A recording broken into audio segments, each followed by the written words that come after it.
Alright, so recently on the Den of Nerds live stream, I was listening to Heavy Spoilers and Josh talking about like the Justice League and some Lucasfilm stuff, and the topic of Spider-Man 3 came up, and this is from Heavy Spoilers, and of course, this film is still in production. It has not been finished yet, so what we're about to talk about here may change, it may not change, I don't know. It's a spoiler for the end of Spider-Man 3, the MCU Spider-Man 3. So please be aware of that.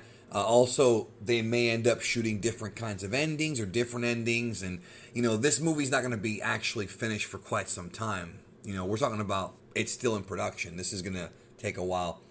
But the talk is, how's the movie going to end?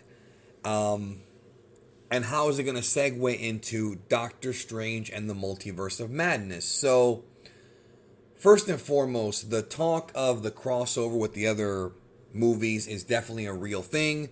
It's been rumored for a while, but as you guys know, you've seen more and more news outlets come forward about Alfred Molina and, Andrew Garfield and all these other actors coming in for this film. And by now, you probably already know that this is going to be a chapter in the multiverse storyline they're going to be doing in Phase 4 that will begin with WandaVision, go into Loki, continue into Thor 4, and into Spider-Man 3, and then culminate with Doctor Strange and the Multiverse of Madness, which, from what I understand, the original plan for the Doctor Strange film was that it was going to feature the multiverse. Like, that was always the plan, obviously, based on the title.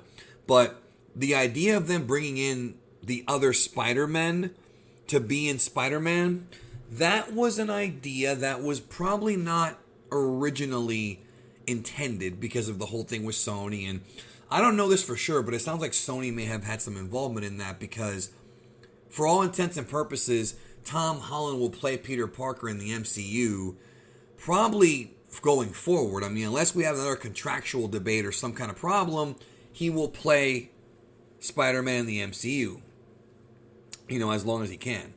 And so that means that Tobey Maguire and Andrew Garfield would probably still stick around with Sony if they ever decide to continue those characters beyond this film, those versions of Peter Parker, which they may or may not do. I think it would be nice if they did like a Spider-Man 4, an actual Spider-Man 4 that was a sequel to Spider-Man 3, not the MCU Spider-Man 3, the original Spider-Man 3 with Sam Raimi, and pick it up where it left off. That would be great. They probably will never do that. It's too bad, but I would like to see that, And obviously, Amazing Spider-Man 2 had a cliffhanger ending. But let's talk about the spoiler for Spider-Man 3's ending. So, it's from Heavy Spoilers, and it was from their charity stream. And here's what's going on. So, based on what happens at the end of Spider-Man Far From Home, which, if you remember, the end of Spider-Man Far From Home, J. Jonah Jameson unveils to the world from the Daily Bugle, blog or whatever, that Peter Parker is Spider-Man. So the whole world knows that Peter Parker is Spider-Man, especially the one from the MCU.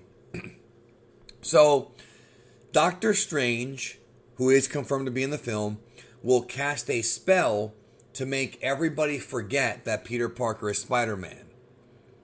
So, Doctor Strange casts a spell to make everyone who saw that broadcast forget that Peter Parker is Spider-Man. Now, presumably this is going to happen after the battle with the enemies of the film, whether it be the Sinister Six or, the group of enemies that are going to be in the film.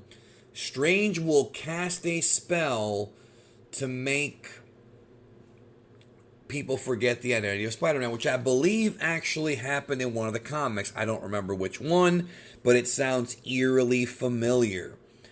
But unfortunately, the result of this is that it causes all kinds of chaos in the multiverse, because we're talking about bending the rules of magic. We're talking about going above and beyond.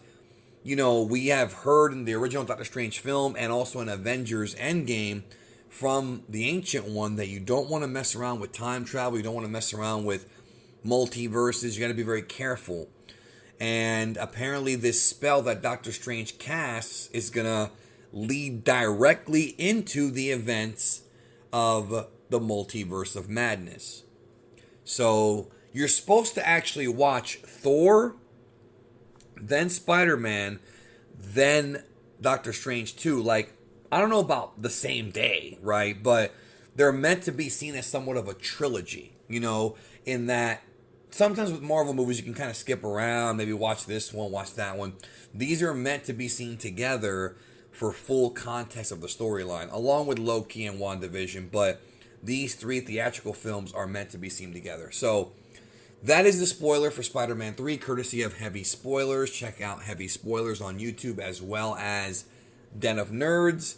And they had a really cool charity stream that I really enjoy listening to, and I got that out of it from my listening, and I thought I'd do a video on it giving my thoughts on this spoiler. There was a lot more stuff in that stream about like Zack Snyder's Justice League. Some of the stuff I knew, some of the stuff I didn't know about what they were going to do with the film. But yeah, this to me I think is very interesting. And it kind of makes sense to wrap up that storyline, and we'll see where it goes from there. What do you think? Let me know in the comments. We'll talk very soon.